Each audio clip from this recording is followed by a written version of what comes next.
Hola, ¿qué tal? ¿Cómo están? Soy José Yapur y soy Senior Developer Advocate en Amazon Web Services. Hoy día vamos a hablar de cómo desplegar un clúster de Kubernetes en AWS utilizando Terraform.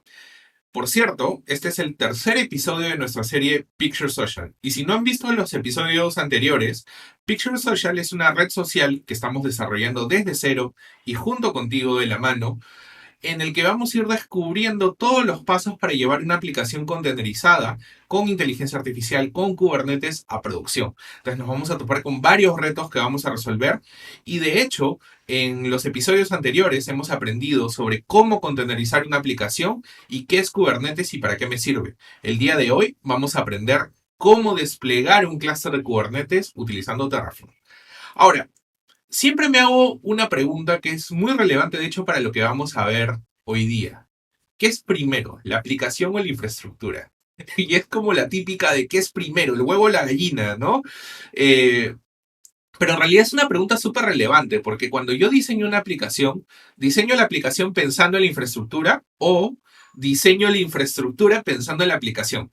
¿Ya? Y eso es un problema que trae atrás muchas otras conversaciones más, como por ejemplo, ¿quién debería estar a cargo de hacer el dimensionamiento de la infraestructura? ¿O qué pasa si la aplicación gestiona y genera cambios o hace drive de cambios hacia la infraestructura?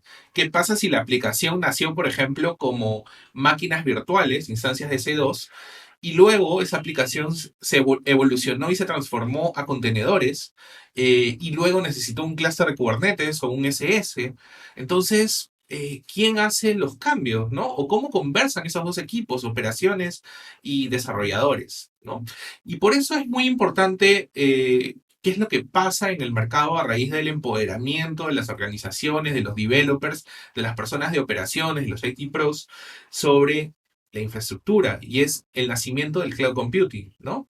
Cuando nace la computación en la nube, las definiciones de infraestructura se simplifican un poco, ¿no? Y se simplifican porque habilita un montón de otras tecnologías para ese ecosistema que le dan una vista mucho más pragmática a todo el problema general, ¿no? Y una de ellas es, de hecho, la infraestructura como código. Y la infraestructura como código me permite solucionar un tema bien específico, ¿sí?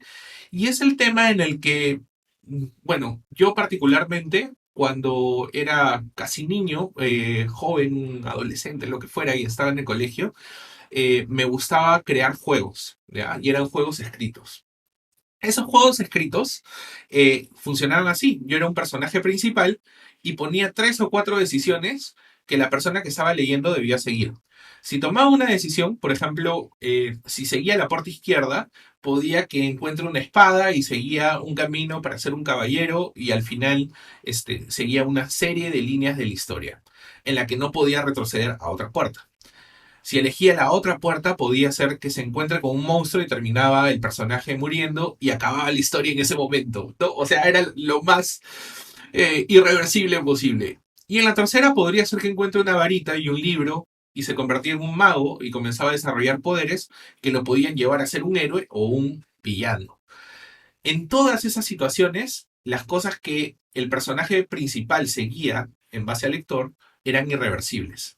Y eran tan largas y tan complejas las historias que era muy difícil seguir el hilo de cómo habíamos llegado hasta el punto en el cual estábamos con ese personaje. Eso mismo pasa con la infraestructura. Con la infraestructura partimos con un requerimiento o con una potencial estimación del esfuerzo, del impacto que podría tener algo, y nosotros nos proyectamos acá 5 años, acá 3 años, acá 2 años, un año, 6 meses, lo que fuera, de cómo va a ser mi infraestructura y dimensionamos de esa forma. Creamos servicios, sistemas operativos, políticas, actualizaciones, etc., de todo lo que necesita, y a medida que va esta aplicación o este workload o lo que fuera creciendo, esto se va modificando. Alguien genera cambios en el sistema operativo, tal vez agrega un storage adicional, tal vez cambia una definición de redes, tal vez agrega un balanceador, tal vez, ¿sabes qué? Vamos a crear una contingencia, ¿no? Y va creciendo, creciendo, creciendo, y es muy difícil que alguien a menos que lo haya ejecutado todo y tenga un log completo de todos los cambios que se han guardado, sepa exactamente todos los cambios que se han realizado. Entonces, ¿qué pasaría si yo tengo la necesidad de regresar en el tiempo y decir, quiero llegar a la versión de hace 2 meses, con los cambios hasta hace 2 meses, de toda mi infraestructura? Porque mi aplicación fue diseñada en ese momento, en esa versión, para esa infraestructura de hace 2 meses. Entonces, lo más probable es que en operaciones me digan, uy, eso está un poco difícil, ¿no? Sin embargo, infraestructura como código se trata de hacer lo mismo que haces con una aplicación, versionar todos los cambios de tu infraestructura de tal forma que sepamos con exactitud todo lo que ha pasado en la línea del tiempo. Lo podemos guardar en un repositorio Git, por ejemplo, y saber cada vez que se hizo un cambio en esa infraestructura, porque yo lo llevo como un código a través de archivos de configuración. Entonces, yo puedo asociar releases de mi aplicación, versiones de mi aplicación, con versiones de mi infraestructura. Y si tengo que regresar a versiones anteriores, regreso con la infraestructura también. Y si tengo que avanzar, mi infraestructura también puede ser incremental como lo puede ser mi aplicación. Y esa es una de las cosas maravillosas que en realidad implementó infraestructura como código o IAC. Y de hecho, para ver esta serie de puertas y de cosas que vamos a ir definiendo, vamos a tener y partir siempre de archivos de configuración, que van a estar divididos en 4 dominios principales, no son exclusivos y va a depender mucho del servicio que esté utilizando para infraestructura como código, pero básicamente los 4 primarios son cómputo, redes, storage y políticas, ¿no? Donde yo en cómputo puedo elegir, por ejemplo, un lambda, aprovisionar, o una instancia de S2, o una VPC, cuántas subnets, o mi storage, si hacer un bucket con alguna policy, un FSX, lo que fuera, yo lo defino en esos o en ese archivo de configuración de el provider que yo quiera, utilizando la herramienta de infraestructura como código que yo quiera. Básicamente eso es similar para casi todos. Y en el mercado hay muchísimas opciones, ¿no? Yo podría trabajar con Ansible, puedo trabajar con CDK, con CloudFormation, para las cosas serverless puedo trabajar con SAM. En realidad, tengo una serie de opciones súper buenas e interesantes en el mercado, pero a mí una de las que particularmente me gusta y con la que yo trabajo hace mucho tiempo se llama Terraform, HashiCorp Terraform. Y Terraform es una herramienta que está basada en HCL, que es el lenguaje de HashiCorp, y que está basado básicamente en extrapolaciones, y es una estructura basada en hashes en la que yo voy a poder definir una infraestructura completa y configuraciones específicas para esa infraestructura, versionarlas, planificarlas, crearlas o destruirlas, ¿no? Entonces, tengo, la verdad, muchísima flexibilidad y yo particularmente tomé esa decisión para Picture Social porque yo quería enfocarme en mi aplicación y no en la infraestructura. Entonces, esto es algo que yo ya conozco, que yo sé cómo utilizar y quise ponerle todo el esfuerzo a la aplicación y no a la infra. Entonces decidí utilizar Terraform, que era algo con lo que yo particularmente me sentía mucho más cómodo. Y les voy a enseñar algunas de las cosas que yo he ido aprendiendo en el camino a medida que he ido aprendiendo de Terraform. Lo primero es todo parte de providers, ¿sí? Yo voy a tener providers en los que voy a definir cuál es el cloud provider que voy a utilizar, si voy a utilizar Kubernetes, si voy a utilizar algún módulo específico. Yo trabajo siempre con mis providers, ¿ok? Y los defino yo particularmente en mi archivo de providers y especifico si deseo una versión. Ojo, no es obligatorio especificar una versión del provider. Si no le especifico, va a utilizar la última que está en release. O puedo decir también, oye, quiero utilizar una versión que sea mayor o igual a la 320 de HashiCorp AWS, también podría hacer eso. Entonces tengo muchas opciones, digamos, para configurar los providers que voy a utilizar. Luego, tengo recursos. Y cuando yo hablo de recursos, voy a hablar de lo que estaba conversando hace un ratito, ¿no? De por ejemplo, instancias de C2, un bucket de C3, una VPC con sus subnets, todas esas cosas son recursos. ¿Y cómo están compuestos? Básicamente voy a tener el recurso, ¿no? Por ejemplo, este recurso se llama AWS Instance y un identificador, que yo le puedo poner el nombre que quiera, en este caso es web. ¿Por qué le pongo un identificador?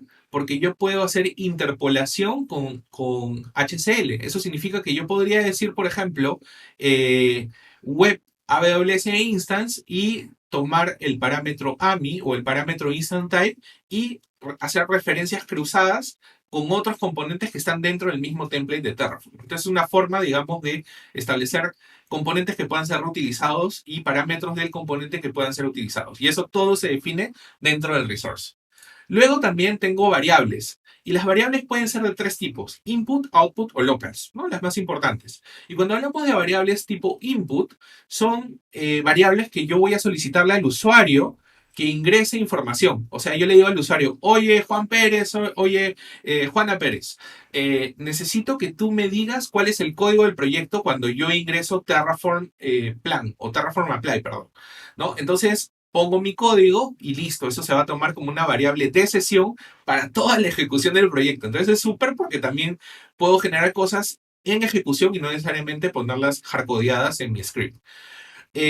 Adicionalmente a eso, yo podría, por ejemplo, referenciar esa variable que estoy tomando, por ejemplo, diciendo availability zone es una lista, ¿no? Y yo puedo poner como default que voy a utilizar USIS 1A, puede ser, pero podría poner, como se han dado cuenta, estoy abriendo un arreglo, entonces podría poner comas toda la lista de zonas de disponibilidad que yo voy a permitir para que un usuario escoja.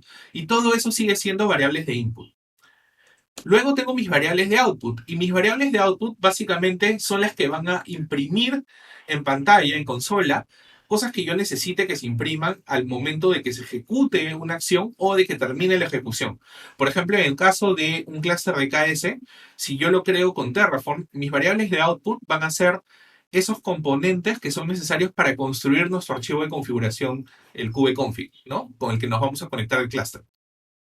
Entonces, todo eso se va a imprimir con información que se va construyendo en ejecución.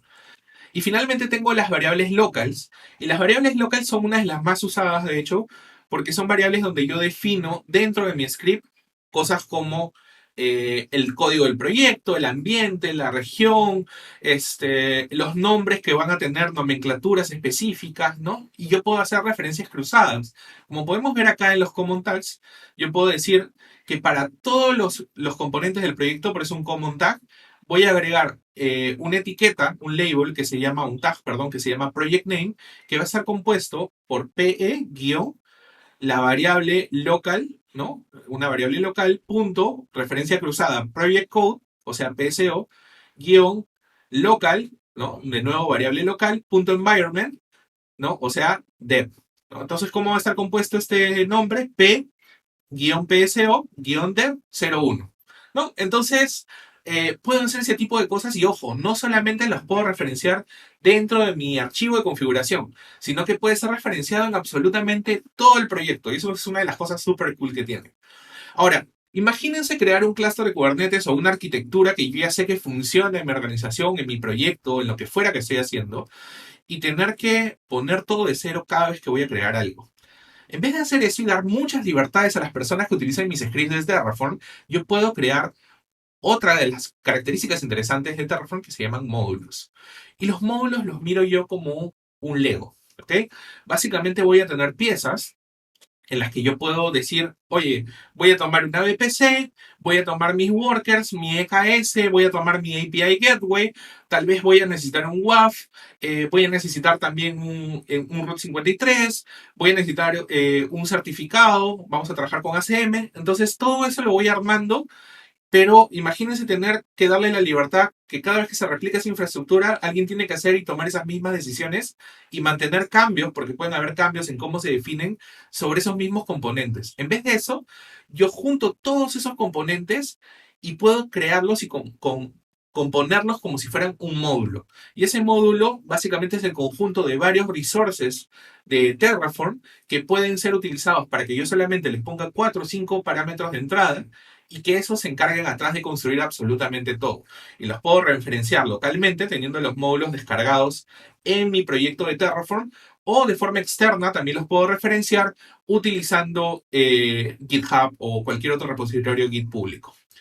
4 comandos básicos que es importante que conozcan y que tengan en cuenta en Terraform es Terraform init, Terraform plan, Terraform apply y Terraform destroy, ¿ok? Y yo le pongo el símbolo de infinito porque en realidad esa es una relación casi viva, ¿no? Todo tiene que iniciarse, o sea, nacer, crecer ir cambiando y destruirse al final, ¿no? Es como la vida misma. Entonces, esto digamos que es una aplicación que sigue el modelo de algo vivo, ¿no? Entonces, cuando yo hago Terraform Init, siempre es para inicializar mi proyecto y lo voy a ejecutar una sola vez por proyecto, no lo ejecuto más de una vez, solo nazco una vez. Cuando yo hago un plan, lo que va a pasar es que se va a comunicar con mi proveedor de nube, en este caso con AWS, y va a decir, todo lo que yo estoy intentando de hacer va a generar todos estos cambios antes de que los ejecutes. ¿Estás de acuerdo? Sí, chévere. Entonces vamos al siguiente paso, que es apply. Y ya en apply lo que va a pasar es que si yo estoy de acuerdo con todos los cambios que van a ocurrir, de cosas que se van a crear, modificar o destruir, lo que va a pasar es que automáticamente se van a aplicar los cambios, ahora sí, en la nube. ¿No? Y finalmente, cuando ya termino de utilizar este servicio, lo destruyo. Entonces, imagínense cosas como que, oye, tengo mi ambiente de certificación y ese ambiente de certificación va a durar solo un día en vez de tenerlo siempre prendido, ¿no? Y cuando termine de certificar el nuevo release de mi aplicación, lo destruyo, ¿no? O voy a generar mi ambiente de desarrollo homologado con el de producción para algo específico que estoy probando, termino, lo destruyo, ¿no? Entonces puedo hacer ese tipo de cosas porque recuerden, absolutamente todo en un modelo de Cloud Native Architecture debe ser efímero, ¿no? Debe estar diseñado para que exista y no exista, dependiendo de las necesidades, y que todo el estado de la configuración siempre se almacene con estados de mi aplicación. Entonces mantengo esa coexistencia. Entonces, ahora que ya hemos visto algunos conceptos básicos de Kubernetes que espero que les haya gustado y que hayan entendido, nos vamos a la demo. Lo primero que vamos a hacer es, vamos a crear un directorio. Ese directorio se va a llamar EKS EP3. Vamos a entrar al directorio que acabamos de crear. Y una vez adentro vamos a clonar nuestro repositorio Git. Siempre indicando la branch del episodio. Usar EP3. Esperamos unos segundos y estamos. Ahora vamos a entrar al directorio, vamos a ver qué archivos tenemos por acá. Vamos a ver que tenemos varios archivos de Terraform. Eh, para verlo más fácil voy a abrirlo en VS Code. Sí, vamos a confiar en mí, en el autor. Y lo que vamos a hacer ahora es, vamos al config, donde vamos a ver las variables como US is 1, como región default. Vamos a ver también que el nombre del clúster se va a componer como Picture Social guión y un número aleatorio entre 100 y 999. Ustedes lo pueden cambiar si quieren por un nombre fijo. Yo lo puse así en random. Luego tenemos la plantilla de EKS Cluster que está llamando al módulo de EKS, que es un módulo público de AWS. Y ahí lo único que especificamos es la versión del cluster y la VPC que vamos a utilizar y las subnets que vamos a utilizar dentro de esa VPC. Yo estoy usando la versión 1.20. ¿Sí? Los workers, estoy usando T2 Small, un grupo 1, pero es un array como se dan cuenta, así que yo podría, por ejemplo, agregar un nuevo group, ¿no? Copiando todo lo que está en el group 1. Lo voy a copiar. Y ahora que agrego un nuevo group, le puedo poner, por ejemplo, group 2 y puedo mantenerlo del mismo tamaño, cambiar de tamaño, cambiar de la cantidad de instancias o de workers que van a estar ejecutándose. No va a ser necesario, así que lo voy a dejar como está, pero solo para que sepan que pueden tener múltiples workers. Luego, si nos vamos a Kubernetes, vamos a ver, por ejemplo, la generación del certificado que vamos a utilizar para conectarnos más adelante. Los outputs son súper importantes porque esto es lo que nos va a componer el kubeconfig que vamos a utilizar para conectarnos, los security groups, donde estamos permitiendo, por ejemplo, el ingreso al puerto 22 desde las redes locales, las versiones de los providers que estamos utilizando, ¿no? De HashiCorp AWS, de Kubernetes, etc. Y finalmente la configuración de la VPC, en la que estoy usando 3 zonas de disponibilidad, ¿no? Y estoy utilizando básicamente public y private subnets. Entonces ahora que ya estoy acá, regreso a la consola y voy a ir a Terraform Init. Esto va a descargar todo lo necesario para que mi proyecto funcione. Y con eso deberíamos, si es que sale el mensaje en verde, estar listos. Estamos listos, no tenemos ningún error. Si no, les va a botar algún error. Vamos a darle a Terraform Plan, que es el siguiente paso, es nuestro QA, ¿no? Vamos a probar, hacer nuestro testing para ver si todo está bien. Se va a comunicar con AWS y me va a decir qué recursos se agregarían, modificarían o destruirían. En este caso todos son nuevos, así que vamos a ver un montón de recursos que se van a agregar, ¿no? Yo puedo hacer scroll por acá y van a ver todo el detalle de todos los recursos que se están creando con esta plantilla que hemos descargado de nuestro repositorio Git.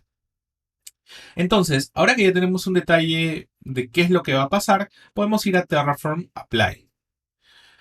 Y este Terraform Apply básicamente lo que nos va a ayudar a hacer es ya ahora sí ejecutar. Recuerden que el Terraform Apply, el primer paso, lo primero que hace es generar un plan, o sea, va a repetir este paso anterior que acabamos de hacer y nosotros deberíamos ver un poquito más arriba cuántos recursos son afectados, ¿no? Ahí vemos 50 recursos se van a añadir, 0 se van a cambiar y 0 se van a destruir, es el resumen, ¿no?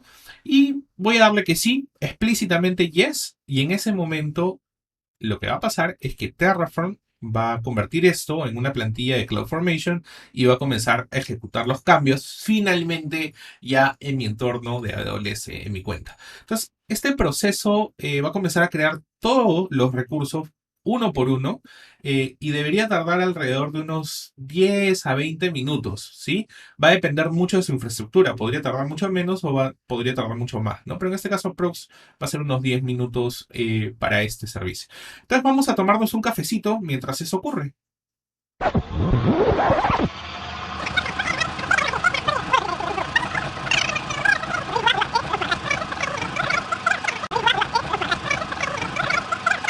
Ahora que ya regresamos del cafecito, podemos ver que el clúster ha terminado de crearse y ya tengo mi kubeconfig en output como habíamos configurado en nuestro script de Terraform. Y este clúster voy a descargar las credenciales con este comando y básicamente al descargar las credenciales lo que estoy logrando es tener conexión con kubecontrol. Entonces si yo hago kubectl o kubecontrol get nodes para ver si ya estoy conectado, voy a darme cuenta que tengo mis tres workers respondiéndome, así que ya tengo las credenciales listas para comenzar con el clúster. Voy a darle AWS EKS list clusters y con esto vamos a ver los clusters que tengo creados. Y acá vamos a ver este clúster que acabo de crear, que es el 169, ¿no? Como se han dado cuenta, ya está funcionando y ya está figurando. Por último, cuando acabamos de usar el clúster, vamos a darle a Terraform Destroy y lo que va a pasar es que va a destruir toda la infraestructura. ¿Sí? No tengan miedo, lo pueden volver a crear con el mismo nombre si ustedes quieren. Simplemente les recomiendo cuando dejen de usarlo, destruyanlo. ¿Sí? No lo guarden porque les va a generar facturación. Vamos a darle yes, que queremos destruir todo, igual que con la creación es explícito, y vamos a esperar unos minutos y este proceso de destrucción va a terminarse y con eso ya tenemos nuestro clúster de Kubernetes. Si ustedes saben de Kubernetes, vayan adelante, desplieguen su primera aplicación, si no, espérense al siguiente episodio donde vamos a ver cómo desplegar una aplicación. Bueno, espero que les haya gustado la demo y hayan aprendido tanto como yo aprendí haciéndola. Y esto ha sido todo por el episodio de hoy. Recuerden que pueden escanear este código QR y ver el blog post donde les voy a dar muchísimo más detalle de lo que hemos visto hoy día en el video. Aparte de que pueden tener muy detallado el paso a paso que seguí hoy día para que ustedes mismos puedan replicar la demo en sus casas. El siguiente episodio es súper interesante porque vamos a aprender, como ya les había comentado, cómo desplegar una aplicación en Kubernetes. Es acá donde ya converge todo lo que hemos ido aprendiendo en estas semanas anteriores y vamos a ver ya en acción y funcionando nuestra primera aplicación.